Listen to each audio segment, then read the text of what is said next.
Yeah, let's kick some questions. Okay, let's bring it on. You ready? This first question comes from Anne, who says, my husband and I are on our second marriages and have not been married long. My husband is friends with his old girlfriends and meets them for coffee. I've tried to tell him I'm not comfortable with this. My first husband cheated on me. He says I'm insecure and it's my problem. I prayed to God to intercede, but he hasn't.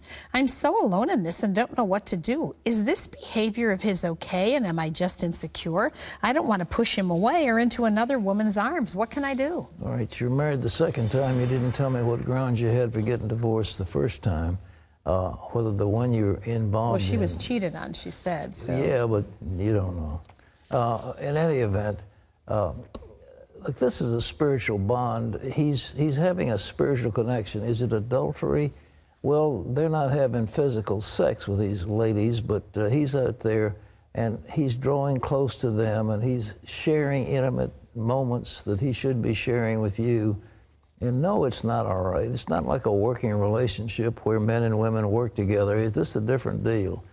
They have coffee and they're chatting together and sharing the intimate secrets. You have an absolute right as a wife to say no. That's not appropriate. I will not stand up for it. And, you know, if he won't go along with it, you have an absolute right, in my opinion, to say this marriage isn't working, I'm out of here.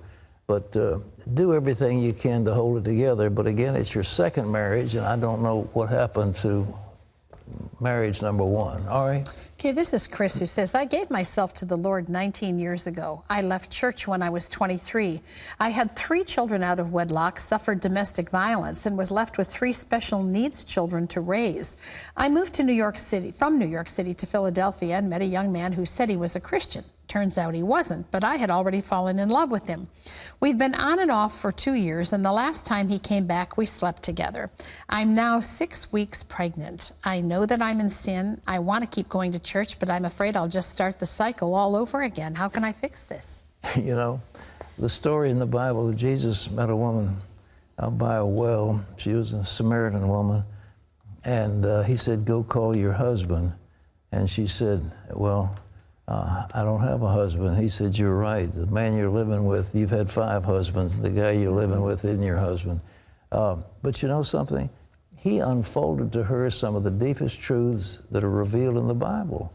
And she was from a despised race, living in sin, but Jesus had compassion on her. He has compassion on you, but listen, the lifestyle you're living, you've just got to stop. How do you do it? You've got to come to him and say, I ask your forgiveness. I have done wrong. I have sinned against you, and I ask your forgiveness, and he'll do it. But you just can't keep on doing this. This is irresponsible. I know I think as a woman, you feel that you're not worthy, you're not a treasure, and you throw yourself away at these guys. And you can't do it anymore. You've got to realize you're special in God's eyes. Well, we leave you with today's Power Minute from the Psalms. As far as the east is from the west, so far has he removed our transgressions from us. For Terry and all of us, this is Pat Robertson. See you tomorrow. Bye-bye.